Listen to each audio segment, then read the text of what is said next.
Welcome to Jackie cinemas. Jackie சினிமாஸில் இன்றைக்கி காக்கா முட்டை திரைப்படத்துடைய வீடியோ விமர்சனத்தை இந்த எபிசோடில் பார்க்கலாம். கொடுமையிலும் கொடுமை, இளமையில் வறுமை.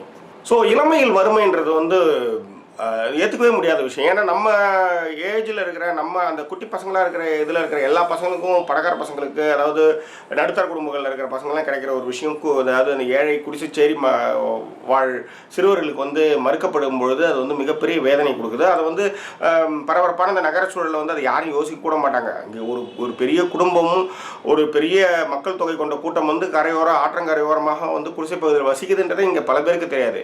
ஈவன் சென்னைக்கு நீங்கள் சென்ட்ரல் போகிறீங்க, சென்னை பிரிட்ஜ் ஏறுது இல்லைங்களா, அதுக்கு ரைட் ஹேண்ட் சைடு பார்த்தீங்கன்னா நிறைய குடிசைகள். அங்கேருந்து தில்சன் ஒரு பையன் கூட பாதாங்கோட்டை பொறுக்க போய் யோசிச்சு பாருங்க, பாதாங்கோட்டை பொறுக்க போய் அதை பொறுக்க முடியாமல் ஒருத்தன் சுட்டு கொள்றான்னா அது நம்ம நாட்டில் தான் நடக்கும். ஸோ இந்த மாதிரி வாழ்வியல் ஏற்றத்தாழ்வுகள் கொண்ட ஒரு நகரம் தான் சென்னை. ஆனால் அது நிறைய பேருக்கு அங்கே தெரியாது. ஆனால் இந்த திரைப்படம் அதனை பதிவு செய்கிறது. மிக நுட்பமாக ஏற்ற இறக்கங்களை, வாழ்வியல் ஏற்ற இறக்க மனிதர்களை அவங்களுடைய குடும்ப சூழலை மிக அற்புதமாக, நுட்பமாக இந்த படம் பதிவு செய்கிறது. காக்கா முட்டை படத்துடைய கதை என்னன்னு பார்த்தீங்கன்னா, ரமேஷ், விக்னேஷ் என்ற இரு சிறுவர்கள் ஆற்றங்கரையோரமாக, அதாவது அடையார் ஆற்றங்கரையோரமாக சைதாப்பேட்டை பகுதியில் வசிக்கின்ற 2 சிறுவர்கள். அவங்க ஏரியாவில் புதுசாக ஒரு பீட்சா கடை சிம்பு திறந்து வைக்கிறாரு.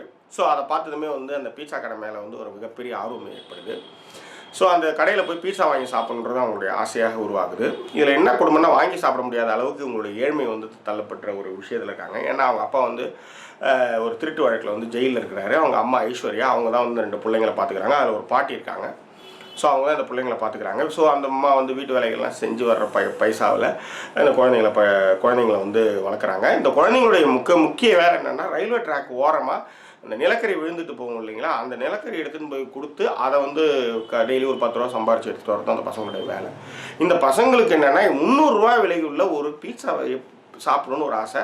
அந்த பீட்சா சாப்பிட்ற ஆசை நிறைவேறிச்சா இல்லையா, இந்த பீட்சா மேலே சாப்பிட்ற ஆசையை வச்சதுனால அவங்க சந்திக்கிற பிரச்சனைகள், அவங்க படுற அவமானங்கள், இதெல்லாம் தான் காக்கா முட்டை திரைப்படத்தினுடைய கதை. ரொம்ப பியூட்டிஃபுல்லான ஒரு மேக்கிங் இந்த படம் அப்படின்னு சொல்லலாம். அவ்வளோ ஒரு யதார்த்தத்தை சமீப கால திரைப்படங்களில் நான் பார்த்ததே கிடையாது. அவ்வளோ வாழ்வியல் யதார்த்தத்தை மிக அழகாக பதிவு பண்ணியிருக்காங்க. மிக முக்கியமாக அந்த 2 பசங்க நடித்தாங்க. அதெல்லாம் இயல்பாக அந்த 30 பசங்க மாதிரி நடிச்சிட்டாங்க. பட் ஐஸ்வர்யா 2-3 படங்களில் ஹீரோயினாக நடித்தவங்க.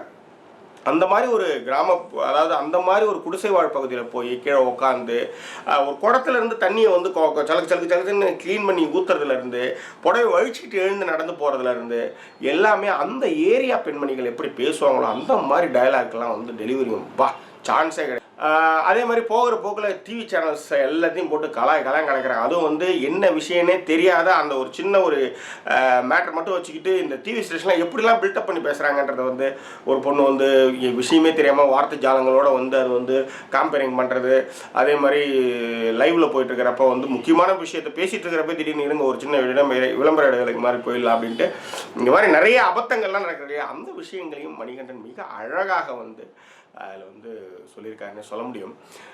இதில் இன்னொன்னா, இவர் சினிமாட்டோகிராஃபியும் அவரே, எழுத்து இயக்கமும் அவரேன்றப்ப ரொம்ப அற்புதமாக பண்ணியிருக்காருன்னு சொல்லலாம். சினிமாவை அப்படி மாற்றுவோம், இப்படி திருப்பிடுவோம், அப்படி செஞ்சிடுவேன், இதுவான்னு பேசுகிறவங்களாம் இந்த மாதிரி படத்தை பார்த்துட்டு கற்றுக்கணும்.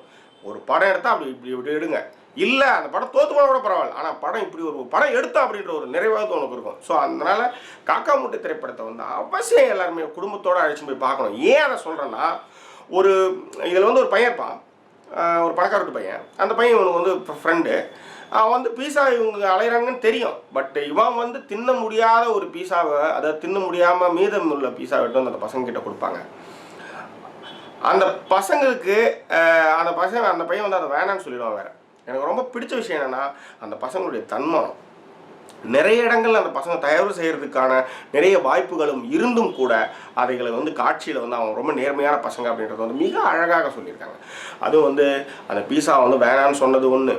அதுக்கப்புறம் ரயில்வேல இப்போ மொபைல் வச்சுட்டு படிக்கட்டில் உட்காந்து போகிறவங்க கையில் போட்டு அந்த மொபைலை பிடுங்கிறது ஒரு வித்தையாகவே வச்சுருக்காங்க. ஸோ அதனால் யாரும் படிக்கட்டில் உட்காந்துட்டு யாரும் மொபைலை நோண்டிட்டு போகாதீங்க ரயிலில். ஸோ அதெல்லாம் மிக அழகாக பதிவு பண்ணியிருக்காங்க. ஸோ அந்த எந்த மாதிரி இடத்துலையும் தவறு செய்ய வாய்ப்புகள் இருந்தும் இந்த இலக்கை நோக்கி அடைய போகிறப்போ தவறு செய்கிறதுக்கு நிறைய வாய்ப்புகளை கண்ணில் பார்த்தும் அவரை தவிர்த்த அந்த பெரிய பையன் காக்கா முட்டை, பெரிய காக்கா முட்டை இருக்கான் பாருங்களா, அவன் மனசில் நிற்கிறான். அதை விட சின்ன காக்கா முட்டை வந்து பின்றான் பையன்.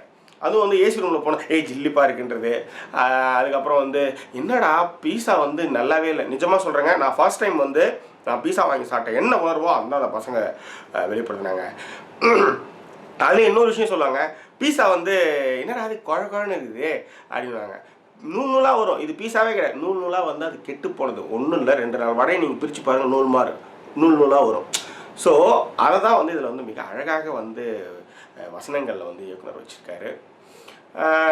சிம்பு பத்திரிகையாளர்லாம் போய் மீட் பண்ணுறாங்க. அவர் வெளியே வந்ததுமே கேட்குற முதல் கேள்வி, ஏன்பா நான் தான் லவ் பண்ணுன்னு சொல்லிட்டேன்ப்பா அப்படின்ட்டு. ஸோ என்னெல்லாம் வந்து அபத்தமான விஷயங்கள்லாம் வந்து அடிக்கடி நடக்குதோ அதெல்லாம் வந்து ஒரு பகடியாக காட்சிகளாக இயக்குனர் வைத்திருக்கிறார். இந்த திரைப்படத்தை வந்து தயாரித்த வெற்றிமாறனும் தனுஷும் வந்து இதே மாதிரி திரைப்படங்கள் வந்து நிறைய செய்யணும்னு தான் நான் வந்து கேட்டுக்கிறேன். காரணம் என்னென்னா, இந்த மாதிரியான யதார்த்தங்கள் வந்து பதிவு செய்யப்படுவது மிக மிக குறைவாக இருக்கிறது. ஃபாரினில் கூட இந்த படத்தை பார்த்துட்டு கேட்டாங்களா, இது வந்து இப்படிலாம் இந்தியா இருக்கா அப்படின்ட்டு. இப்படியும் இந்தியா, இப்படித்தான் இந்தியா இருக்கின்றது. ஆனால் நம் சினிமாக்கள் அவைகளை பிரதிபலிக்காமல் வெறும் கவர்ச்சியான பிம்பங்களை மட்டுமே பிரதிபலித்து கொண்டு இருக்கிறது. தயவு செய்த நண்பர்களே, சினிமாவை நேசிக்கும் நண்பர்களே, தயவு செய்து உங்கள் குடும்பத்தோட, நீங்கள் நடுத்தர குடும்பமாக இருந்தாலும் பணக்கார குடும்பமாக இருந்தாலும், தயவு செய்து உங்கள் பிள்ளைகளை அழைத்து கொண்டு போய் அந்த திரைப்படத்தை காண செய்யுங்க. அதை விட பணக்காரன், எங்கள் அப்பா வந்து எங்கள் அப்பா வந்து கவர்மெண்ட் ஆஃபீஸில் வேலை செய்கிறான், எங்கள் அப்பா வந்து பிஸ்னஸ் பண்ணுறான், எனக்கு ரொம்ப தடிப்பு அப்படின்றத விட ஒரு 10 ரூபாய்க்கும் 20 ரூபாய்க்கும் என்ன மாதிரியாக ஒரு சிறுவர் கூட்டம் வந்து இதே சென்னையில் கஷ்டப்பட்டு இருக்கிறதையும் இந்த திரைப்படம் மிக அழகாக பதிவு பண்ணியிருக்கிறது. அதை தான் வந்து பெரிய, அதாவது நடுத்தர குடும்பம் பணக்கார குடும்பம் பசங்க வந்து இந்த படத்தை வந்து பார்த்தாங்கன்னா அந்த ஏற்றத்தாழ்வுகளுக்கு இருக்கும்பொழுது அந்த பிள்ளைங்களை வந்து அவங்க வந்து ஒரு மாதிரி ஈனப்பிறவி மாதிரி பார்க்காம ஓரளவுக்கு அன்பாக, அதுக்காக அவன் சொத்தெல்லாம் எழுதி கொடுக்கணா, டெய்லி பீஸா எடுத்து வாங்கி கொடுக்கணும், ஒரு அன்பாக அவனும் ஒரு மனிதன்ற ஒரு சம நோக்கத்தோட பழனாலே போதும். அதை தான் காக்கா முட்டை திரைப்படம் மிக அழகாக பதிவு செய்திருக்கிறது.